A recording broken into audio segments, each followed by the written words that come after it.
Bom, eu não posso responder porque eu não sou maçom, né? Mas o que eu posso falar é o seguinte, existe a origem lendária da maçonaria, aí eles jogam ou no Egito Antigo, Grécia Antiga, Salomão, né? E existe a origem histórica.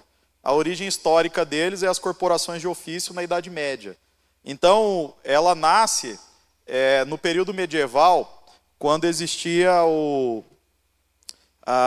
as sociedades de ofício. Então, por exemplo, o sapateiro, né, ele tinha uma espécie de comunidade dos sapateiros. Então, as técnicas de fazer sapato não eram abertas, elas eram sigilosas, era segredo profissional. Já ouviu falar esse termo, segredo profissional? Então, era segredo profissional. Segredo profissional era passado na Idade Média de mestre para aprendiz. Esses termos, eles são termos medievais de trabalho. Deu para entender isso? Então, mestre, aprendiz, são termos medievais. Sobre passar uma profissão, passar um ofício. A maçonaria, a origem histórica dela era uma corporação de ofício de construção civil. Eles eram os pedreiros da época, os arquitetos, os engenheiros da época, e naquela época medieval surgiu uma técnica muito avançada de construção, que era a catedral gótica, que é o arco ogival, né? Então a catedral gótica era um segredo de Estado, né? Quem detinha aquela técnica era muito rico, né? Então isso era passado de maneira secreta, né? Dentro das corporações de ofício. Com o tempo, isso foi se tornando secularizado, deixou de ser profissional e passou a ser mais espiritualizado. Então passou a ter esse simbolismo da maçonaria. Então, a origem histórica da maçonaria é essa, certo? Aí, depois disso, ela foi incorporando outras coisas, outras vertentes, né? E tudo mais. Com relação à Igreja Católica, quem estava em História da Igreja 2, foi a matéria que eu dei, ela, diferente do que ela disse surgiu no século I, é baboseira, ela vai surgir mesmo no período medieval também. Porque a Igreja Católica, como nós a conhecemos, ela é fruto de um desvio da Igreja cristã, desvio do cristianismo histórico. O cristianismo histórico desvia e vai resultar na Igreja Católica Romana. Então a Igreja Católica Romana não tem os 2000 anos que ela alega, ela é um desvio medieval da Igreja cristã. E a reforma é um retorno à Igreja cristã, tá bom? Então a gente não aceita essa conversa católica de que eles são mais antigos do que a gente. A igreja evangélica, ela é a igreja cristã histórica de sempre. Eu acho que com isso eu abordei de modo geral, né? Aí, outra coisa, sobre o que é o grande ponto assim, que gera o debate. Alguns questionam o caráter hermético e secreto da maçonaria. Então, por exemplo, se a maçonaria ela tem ritos iniciáticos e ela tem graus secretos, um cristão não deveria participar da maçonaria, porque o cristão tem que andar na luz. Correto? Aí vem a pergunta, mas uma pessoa que está no exército, ele pode contar o que é decidido numa reunião do exército? Então um cristão não pode ser do exército. O conselho da igreja, quando está reunido, ele pode contar o que ele decide na reunião do conselho?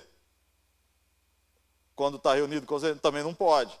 Então, alguns vão questionar do outro lado, falando, mas algum sigilo, por exemplo, advogado, quando está advogando, não tem processo, está em segredo de justiça?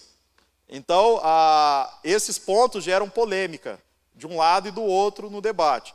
Outro ponto também é que a maçonaria, ela tem alguns elementos religiosos. Então, por exemplo, é mencionado o templo, é mencionado altar, é mencionado irmãos. Então, aí quando você fala com o maçom, ele fala, não, mas a maçonaria não é religião. Aí eles falam, não, a maçonaria não é religião. Aí tá, mas então o que é templo? Não, é que você não entende porque você é de fora. Então fica essa, entendeu? Aí assim, tá, aí a gente fala, tá bom, mas o que tem altar, tem templo, tem irmão, tem ceia e não é religião? Entendeu? Assim, então, isso foi gerando um debate e um estranhamento. Uma outra questão também gira em torno da fidelidade última. Você é membro da maçonaria e você é membro da igreja, né? Numa situação em que uma tiver contra a outra, você está de que lado? Aí, entendeu? Qual é a sua fidelidade última? É a Jesus Cristo ou é aos seus irmãos do juramento que você fez? Aí vem essa... Então, esses elementos é que levam ao debate sobre a maçonaria nas igrejas cristãs. E aí a palavra que é usada é compatibilidade e incompatibilidade. Então, o entendimento atual da Igreja Presbiteriana do Brasil é que existe uma incompatibilidade entre a fé cristã e a maçonaria. Deu para entender isso? Então, assim, não é uma depreciação de caráter de ninguém, não é jogar a história do presbiterianismo no lixo, né? É a reflexão da própria igreja, na sua própria história, de que essa relação tem uma certa incompatibilidade. Tá certo? Claro, fomos fundados por Jesus, os demais foram... Claro, sem dúvida, meu irmão, sem dúvida.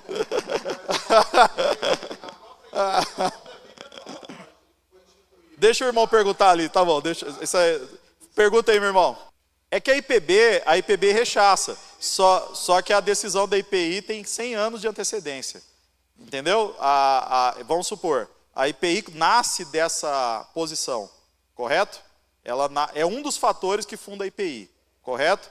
Na IPB, isso é tema de os últimos 15 anos. Então, é diferente de você ter 100 anos de uma ideia sedimentada na igreja e você está numa fase agora que você tem uma geração inteira que ainda está viva, tá? Que está recentemente saindo da maçonaria, ou que é sobrinho de alguém, primo de alguém, irmão de alguém. Então, não é que existe um cuidado pastoral, foi tomada a decisão nesse sentido, mas existe um cuidado pastoral com essas pessoas. Deu para entender?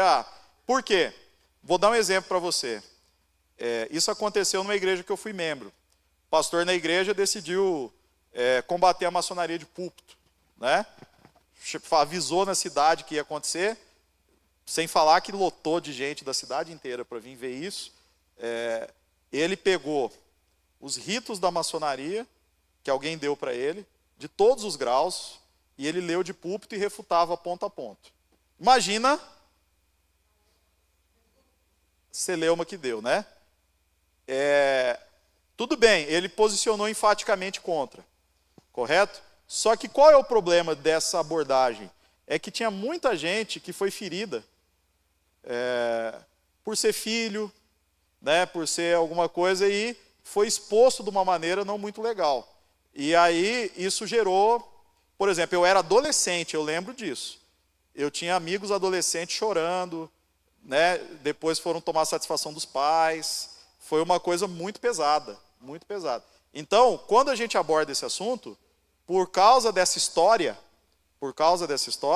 você precisa tomar um cuidado, porque alguém vai ser parente, alguém vai ser sobrinho, alguém deixou, né, recentemente, alguém ainda está chegando à compreensão que tem que sair. Deu para entender? Então existe a preocupação da IPB é mais pastoral do que uma preocupação do tema. O tema chegou parecido com a IPI hoje, a ideia da incompatibilidade, certo?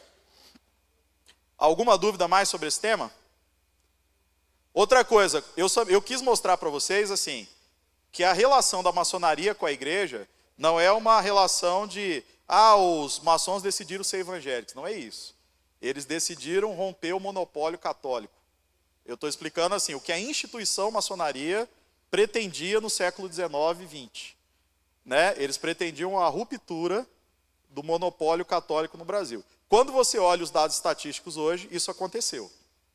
Né? Hoje você tem várias vertentes religiosas no Brasil. Exato. Aí entra o fator que eu mencionei. Por que que eles facilitaram? É importante entender. Eles facilitaram, primeiro, uma via de mão dupla. Quando alguns deles foram perseguidos pela Igreja Católica, foram essas comunidades protestantes que acolheram eles, por vários fatores. Casar filhos, batizar, sepultamento, Entendeu? Então esse foi um fator que gerou gratidão. Segundo fator é que eles queriam cooperar mesmo, mas só que eles também cooperaram, para ser justo na história, com Allan Kardec, o kardecismo, eles cooperaram com outros movimentos. Então é isso que eu estou mostrando, que não é uma relação evangélica e maçonaria, é uma relação da maçonaria quebrando o monopólio religioso do Brasil. Entendeu? Eles estavam contra o padroado, que era a ideia de ter uma religião oficial no Brasil.